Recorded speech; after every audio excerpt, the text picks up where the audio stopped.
Assalamualaikum mga ka-e-uters. Dadalhin ko kayo papuntang Abha o Khamis Masjid. Kami po ay magkakaroon ng consular mobile services dito sa Abha Khamis Masjid. Ayun po. Papunta po kami ng market at dahil sa naubusan ko mo kami ng sasakyan, kaya dyan na lang po kami, o dyan na lang po pala ako nakasakay. Tingnan mo naman, diba? Parang assassin. Dahil sa ito ay isang sasakyang pangkalakalan. Ayan, nakarating na nga po kami sa isa sa mga kilala na Filipino market dito sa Khamis Masjid, o tinatawag nilang Balad. At kami ay maghahanap ng makakain at yan po kasama namin si Labat Martin at saka si Vice Consul Alfred. Yan. Pamili po kami dito ng iba't ibang produkto mula sa Filipino market dito sa Khamis Masjid. Ito yung sa Khamis Masjid. Filipino po ito. Maganda po yan dito. Ayan. Kasama po namin dito sa Khamis Masjid. Talal Mart po ito. Talal Mart dito sa Balad. Khamis Masjid kompleto po dito. Maraming mga pagkain, maraming mga chichirya, maraming mga bigas, at kung ano-ano pa. Mga bigas, iba't ibang inumin. Mga affordable prices. Yan po. Kung gusto naman dito Noodles. mga noodles, assorted noodles. Dito naman ay may mga Pizzeria, crackers. dito yung dinadayo ng mga Pilipino. At marami pang Sa iba. Paral.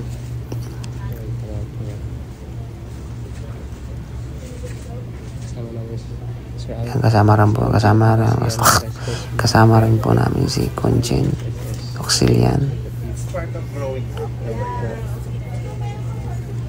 at ang kanyang mga staff. Yan, mga babies sa Sir Nelson. Live po tayo ngayon. Naka-live? Hindi, joke lang. Ba't ka talaga? Isa kasi si Labat. Ang dami nilang pinamili. Sana okay. Pumunta kami rito bago mag-conduct ng CMS kinabukasan. At pagkatapos noon, ako naman ay nagtungo dito sa isa sa mga napakagandang coffee shop kasama yung mga kapatira natin ng Khamis Masjid na si Sheikh Okoenko at siyempre si Brother Isa at marami pang iba.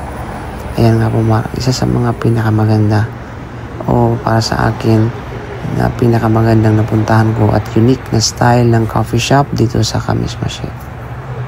Yung para ito ay ginaya yung style niya para sa Greece, sa Athens. Greece, Athens, parang nakapunta doon. Hindi naman. Kita ko lang bakit ba. Yung napakaganda po ng ano nila, ano yung interdesign mga disenyo sa loob. Ayun nga po, napakaganda ng unique yung kanyang yung tema ng kanilang coffee shop dito. At siyempre pare-pares mo yung lasa ng coffee shop, ng coffee pala, mga matcha kahit saan ka magpunta. Patalbugan lang po yan ng style, kanya-kanyang style o ng tema ng shop. Pero yung nilalaman, yung nasa pare-parehas po yan. Lalo pag kung pare-parehas ang nagtimplang cake. Ayan, napakaganda po yun. Napaka-unique ng kanilang chandelier, mala basket, at yung texture ng kanilang wool. Yung very unique talaga siya. I recommend you guys na pag pupunta kayo ng Khamis Masjid, hanapin niyo po ito. kasama mga dumating na mga kapatiran natin. Maraming salamat sa kanilang panglibre. Di ba kita ang ganda oh. Actually ano yan po yan, man-made handmade po talaga yun. Galing sa kahoy na inikot. Ayan si kuya abalang-abala sa kanyang paggawa ng coffee. Parehas lang naman ng lasa mas masarap pa yung lasa ng coffee na ginawa ng lola ko. At pagkatapos nga po niya, hindi pa kami satisfied. Pumunta pa kami dito sa Plateau. Plateau naman, ito yung coffee shop o restaurant na makapatatagpuan sa tuktok ng bundok dito sa Abha. Napakanda po dito guys kung punta niyo po rito. May restaurant, may coffee shop, may parang social gathering space, ganun. Maganda yung tema nila sa loob. At saka, kitang-kita mo yung syudad sa ibaba. Napakaganda nga yan. Sa tuktok po yan ng bundok.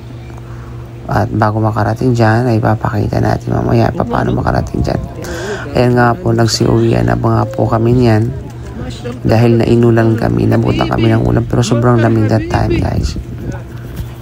Malamig po sa mga panahon na yan nung kami ay nag-CMS. At bukod doon sa lamig ay bumuhos pa ang malakas na ulan habang kami ay nasa tuktok ng bundok. Na dito mo natagpuan ang Plateau Shop, Plateau Coffee Shop, Plateau Restaurant o ano ba sa Plateau, yun na yun. Ayan guys, masarap ang feeling kapag naulanan ka dito sa Saudi Arabia dahil bihira lang po ang ulan dito, especially dito sa mga malapit sa Red Sea, sa dagat, medyo walang masyadong ulan. Ayan po, dahil sa kami ay naulanan, siyempre basa talaga, diba? Kailangan mag-memorize yan, hindi na kailangan natin. Ayan po, blooming tayo ngayon guys dahil naulanan tayo. Ayan. So paano ka makarating doon sa tuktok na yan, kailangan sasakay ka niyang cart na yan. But anyway, pauwi na po kami dyan. Pero yun po siya, ito yung maghahati sa inyo po papasok at palabas o paakyat o pababa ng Plateau restaurant. Ayan. Yan. Tapos natin ka may parking lot po na available dito sa ibaba ng bundok. Sobrang yan dahil pauwi na po ako dyan. Inatid pa ako ng mga kapatid natin hanggang sa hotel namin. Kaya grabe ang ulan. Pagkus ay naabutan pa kami dyan ng baha o bahagyang baha lamang. Sobrang lamig po dyan. Ayan yung baha guys. Yan sa may baha. Grabe doon sa gilid oh. Ang lakas ng baha dyan. Ang abot hanggang tuhod. Hala. Hindi mahabol ng pulis kasi may waterfalls eh. Ayan guys, tapos may kita na una na po ata ako nakarating ng hotel na hindi alam ng aking mga kasamahan na nasa loob ng hotel kung saan ako napadpad. Anyway, nagpaalam din naman ako kay Labat Ruel Martin sa mga oras na yan na ako ay may kikitain lang ng mga kapatid dahil wala akong tsinelas. Kaya sabi ko sa kanya, mabili lang ako ng tsinelas sa labas at yun, hindi lang tsinelas pa yung binili. Wag ko siya kung saan gumagala. At kinabukasan naman guys, ay pumunta naman kami ng isa sa mga magandang mall dito sa Khamis Masjid. At isa sa mga, hindi kalimutan ko yung pangalan ng mall na ito. At ang isa sa mga nagustuhan ko dito guys, yung chandelier ng mall na ito, yung napakaganda at napakahaba. Ibumantakin kung inkano yung chandelier na yan. Sobrang ganda. Nakakabighani. Parang siya.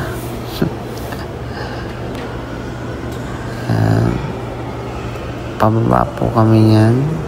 Paakyat. Basta ganun. Gamit ang escalator. Ano ba yung Tagalog ng escalator? Tumatakbong hagdan. naghanap kami ng kung saan kami pwesto. Another coffee. Addict sa coffee. Dahil sa coffee na yan, umusbong yung uric. Yan po guys. Maganda yung hotel na ito. Yan dyan ay kami papauwi na rin. At nasilayan ko nga ang ibabong bahagi ng chandelier na ito. Napakaganda po ng kanyang style. Maliwalas, maputi, nagluluningning, kumukuti-kutitap, nakakahilo. Dahil inikot ko po yung camera. Nahilo na rin po ako. Ayan. Yan po yung pangmalapitan nakuha ng chandelier. Ganda. Diba? O, kakahilo na naman ulit. Ikot lang hanggang sa mahilo ka. Actually, nahilo talaga ako dyan, guys. Ayan. Ay, bang malapitan. Ang ganda ng mga chandelier dito. Pagkatapos yun, guys, yan. Kinabukasan ulit ay umuwi na po kami ng Jeddah. Siyempre, gamit ang Saudi Airlines ang fluky ng bayan. Saudi Airlines. Sakay na. Po kami ng Jeddah niya. Tapos na po ang aming CMS. Actually, ang CMS ay 3 days lang po. Usually 3 days or 2 to 3 days po yung ginaganap ang CMS na consular. At yun, bawat lugar ay pinupuntahan po ng tanggapan ng consular office at ang MW ang mga iba't ibang lugar dito sa Western Region para ikandak ang services para sa mga Pilipino. Yan po, nakarating na po kami ng Jeddah. Pababa ng Jeddah. Alhamdulillah. Namiss ko agad ang Jeddah. Ilang araw na. Yan. May shuttle pa. Wala itong direktang lagusan papunta agad doon sa arrival area. Kailangan pang sumakay ng shuttle. Saudi Airlines. Guys, anyway, ito po ang video na ito ay last year pa po ito. Guys, kailangan traffic. Nagtatang traffic pala, no? Sa loob ng airport. Lagi pala nung Saudi Airlines. Turbo, ito? Ang tawag dito. Jumbo.